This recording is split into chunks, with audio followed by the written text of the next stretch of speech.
નમસ્કાર મિત્રો મહત્વની હેડલાઇન્સ ઉપર નજર નાખીએ તો નવસારીમાં સસ્તા સોનાની લાલચમાં આવીને વેપારીએ 18 લાખ રૂપિયા ગુમાવ્યા છે. આગળ વાત થશે સલમાન ખાનને ફરીથી મળી છે મોટી ધમકી, ત્યારે વાત થશે ભાજપના ઠાકોર નેતાઓ પાવર વગરના પ્રધાન છે. ત્યારે આગળ વાત થશે કોંગ્રેસ કોઈ મુસ્લિમને અધ્યક્ષ કેમ નથી બનાવતી તેવું પીએમ મોદીએ નિવેદનમાં જણાવ્યું છે. ત્યારે વાત થશે સીએમ ભૂપેન્દ્રભાઈ પટેલે જય ભીમના નારા સાથે એક મોટો કાર્યક્રમ કર્યો હતો. ત્યારે વાત થશે તૈયાર રહેજો ધોળા દિવસે તારા દેખાઈ જશે. ત્યારે વાત થશે પીએમ મોદીના નિવેદન પર ખડગેનો પલટવાર સામે આવ્યો છે. આગળ વાત થશે ન્યૂયોર્કમાં 14 એપ્રિલ આંબેડકર દિવસને જાહેર કરવામાં આવ્યો છે. ત્યારે વાત થશે અમેરિકામાં રહેતા વિદેશી નાગરિકો માટે સ્પષ્ટ ચેતવણી સામે આવી ગઈ છે. આગળ વાત થશે વાયુસેનાના વિમાન ઉપર સાયબર એટેકનો નિષ્ફળ પ્રયાસ. ત્યારે વાત થશે નિકોલમાં 10 દિવસથી ગટરો ઉભરાતા લોકો રસ્તા પર ઉતરી આવ્યા છે. આગળ વાત થશે વ્યાયામ શિક્ષકોનું આંદોલન યથાવત જોવા મળ્યું છે. ત્યારે વાત થશે કેસર કેરીની આવકમાં વધારો પણ પાકમાં થયો છે ઘટાડો. આગળ વાત થશે એટીએસે છુપાવેલી એફઆઈઆર બજારમાં ફરતી થઈ ગઈ છે. આગળ વાત થશે દિગ્ગજ નેતા અને પૂર્વ ધારાસભ્યે બીજેપી છોડ્યું છે. હવે મિત્રો સમાચાર વિસ્તારથી. ડેડિયાપાડાના ધારાસભ્ય રહી ચૂકેલા મહેશ વસાવાએ ભાજપમાંથી રાજીનામું આપી દીધું છે. મહેશ વસાવા ગત વર્ષે બીજેપીમાં જોડાઈ ગયા હતા. મહેશ વસાવાએ એક પત્ર જાહેર કર્યો છે અને કહ્યું છે કે પોતાના કામને ન્યાય ન મળતો હોવાનો આરોપ સાથે ભાજપમાંથી રાજીનામું ધરી દીધું છે. તેઓ આદિવાસીના હક માટે હંમેશા લડતા આવ્યા છે અને લડશે. મહેશ વસાવા પૂર્વ ભરૂચ જિલ્લા ભાજપ પ્રમુખ મારુતિસિંહ ભાજપમાં જોડાયા હતા. મિત્રો અન્ય મહત્વના સમાચારની વાત કરીએ તો એટીએસે છુપાવેલી એફઆઈઆર બજારમાં ફરતી થઈ. ગુજરાત એટીએસ ફરિયાદકાંડ આ વખતે ભારે ચર્ચામાં છે. અમદાવાદ ગ્રામ્ય કોર્ટથી મદદથી ફરિયાદને લોકરમાં મુકાવી હોવા છતાં ગુજરાત એટીએસે એફઆઈઆર ગુનેગારોના મોબાઈલ ફોનમાં ફરતી થઈ ગઈ હતી.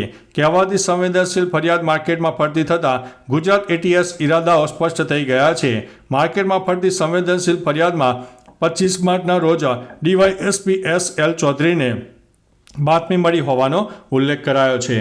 મિત્રો અન્ય મહત્વના સમાચારની વાત કરીએ તો કેસર કેરીની આવકમાં વધારો પણ પાકમાં થયો છે ઘટાડો. વિશ્વવિખ્યાત કેસર કેરીની સિઝન શરૂ થઈ ગઈ છે. જો કે આ વખતે કેસર કેરીની આવકમાં વધારો તો થયો છે પણ પાકમાં ઘટાડો નોંધાયો છે. એક દિવસમાં 4000 બોક્સ કેસર કેરીની આવક થઈ છે. જો કે ગીર પંથકના મુખ્ય વિસ્તારો તાલાલા, સાસણ, મેદરણા, વંથલીમાં માત્ર 25% આવરણ જોવા મળ્યું છે. ગ્લોબલ વોર્મિંગની અસરના કારણે કેસર કેરીના ઉત્પાદનમાં મોટો ઘટાડો નોંધાયો છે. મિત્રો અન્ય મહત્વના સમાચારની વાત કરીએ તો વ્યાયામ શિક્ષકોનું આંદોલન યથાવત. રાજ્યના વ્યાયામ શિક્ષકો ગાંધીનગરમાં સત્યાગ્રહ છાવણી ખાતે છેલ્લા 29 દિવસથી આંદોલન કરી રહ્યા છે. ડૉક્ટર બાબા સાહેબ આંબેડકરની જયંતિ નિમિત્તે આંદોલનકારીઓએ વિધાનસભા સામેની આંબેડકરની પ્રતિમાને પુષ્પાંજલિ અર્પણ કરી હતી. સરકારની 11 માસના કરાર આધારિત ખેલ સહાયક યોજના સામે વિરોધ છે. આંદોલનકારીઓના જણાવ્યા મુજબ છેલ્લા 1.5 દાયકાથી વ્યાયામ શિક્ષકોની કાયમી ભરતી થઈ નથી. મિત્રો અન્ય મહત્વના સમાચારની વાત કરીએ તો નિકોલમાં 10 દિવસથી ગટરો ઉભરાતા લોકો રસ્તા પર ઉતરી ગયા છે. છેલ્લા 10 દિવસથી અમદાવાદમાં નિકોલ વિસ્તારમાં ગટરો ઉભરાતા લોકો ત્રાહિમામ પોકારી ગયા છે. આ વિસ્તારમાં વગર વરસાદે ચોમાસા જેવી પરિસ્થિતિનું નિર્માણ થયું છે. મ્યુનિસિપલ કોર્પોરેશન દ્વારા કોઈ નિકાલ ન કરવામાં લાવતા સ્થાનિક 100થી વધુ લોકોનું ટોળું રસ્તા પર ઉતરી આવ્યું હતું અને રોડ બંધ કરી દીધો હતો. સમસ્યા અંગે ભાજપના ધારાસભ્ય અને કોર્પોરેટરને જાણ કરી તો માત્ર સલાહ સૂચન કરીને જતા રહ્યા હતા.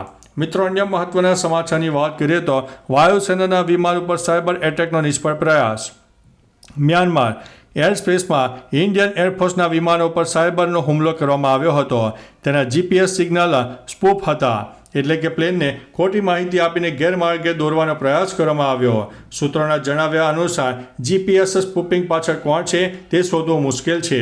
મ્યાનમારમાં ચીનનો પ્રભાવ વધી રહ્યો છે. ઘણા બળવાખોર સંગઠનો પણ ત્યાં સક્રિય છે. મિત્રો અન્ય મહત્વના સમાચારની વાત કરીએ તો અમેરિકામાં રહેતા વિદેશી નાગરિકો માટે સ્પષ્ટ ચેતવણી. અમેરિકી સરકારે કહ્યું છે કે રજિસ્ટ્રેશન વિના 30 દિવસથી વધારે સમય સુધી અમેરિકામાં રહેતા વિદેશી નાગરિકોને દંડ અને જેલની સજા સહિત કઠોર દંડનો સામનો કરવો પડશે. હોમલેન્ડ સુરક્ષા વિભાગે કહ્યું છે કે અમેરિકામાં 30 દિવસથી વધારે સમય સુધી રહેતા વિદેશી નાગરિકોને સંઘીય સરકાર સાથે રજિસ્ટ્રેશન કરાવવું પડશે. તેનું પાલન ન કરવું એક ગુનો છે, જેના માટે દંડ અને જેલની સજા થઈ શકે છે. મિત્રો અન્ય મહત્વના સમાચારની વાત કરીએ તો ન્યૂયોર્કમાં 14 એપ્રિલ આંબેડકર દિવસ જાહેર કરાયો છે. ન્યૂયોર્ક સિટીને 14 એપ્રિલે ડૉક્ટર ભીમરાવ આંબેડકરનો જન્મદિવસ એટલે કે આંબેડકર ડે તરીકે જાહેર કરાયો હતો. ન્યૂયોર્કના મેયર એરિસ કે એડમ્સે આ પ્રસ્તાવ પર હસ્તાક્ષર કરીને તેને સત્તાવાર બનાવ્યો છે. આ ઘોષણા ભારતીય મૂળના લોકો માટે ગૌરવની ક્ષણ છે. સાથે જ તે સમાનતા, ન્યાય અને સામાજિક પરિવર્તનના આંબેડકરના વિચારોને વૈશ્વિક સ્તરે માન્યતા આપવાનું એક મહત્વપૂર્ણ પગલું છે. મિત્રો, અન્ય મહત્વના સમાચારની વાત કરીએ તો પીએમ મોદીના નિવેદન ઉપર ખડગેનો પલટવાર. પીએમ મોદીએ ડૉક્ટર આંબેડકરને લઈને કોંગ્રેસ પર આકરા પ્રહારો કર્યા. હવે કોંગ્રેસ અધ્યક્ષ મલ્લિકાર્જુન ખડગે આ અંગે નિવેદન આપ્યું છે. તેમણે કહ્યું છે કે અમારું બજેટ લાખો અને કરોડો રૂપિયાનું છે. શિક્ષણ ક્ષેત્રે બજેટ વધારવાને બદલે ભાજપના લોકો બજેટમાં કાપ મૂકી રહ્યા છે. આ દર્શાવે છે કે ભાજપને શિક્ષણમાં કોઈ રસ નથી. મોદી ફક્ત વાતો કરે છે. પીએમએ બાબા સાહેબના સિદ્ધાંતો અપનાવ્યા નથી. મિત્રો, અન્ય મહત્વના સમાચારની વાત કરીએ તો તૈયાર રહેજો, ધોળા દિવસે તારા દેખાશે. રાજ્યમાં આગામી દિવસોમાં ફરી તાપમાન વધવાની આગાહી છે. હવામાન વિભાગની માહિતી મુજબ આજથી હીટ વેવની શક્યતા છે. અમદાવાદ અને રાજકોટમાં તાપમાન 42-43 ડિગ્રી સુધી જવાની શક્યતા છે. રાજકોટમાં 42.7 ડિગ્રી તાપમાન નોંધાઈ ગયું, જેના કારણે અગનભઠ્ઠી બની ગયું હતું. રાજ્યના 7 શહેરોમાં તાપમાન 40 ડિગ્રીને પાર થઈ ગયું. 3 દિવસની રાહત બાદ ફરીથી ગરમીનો પારો ઉંચકાશે.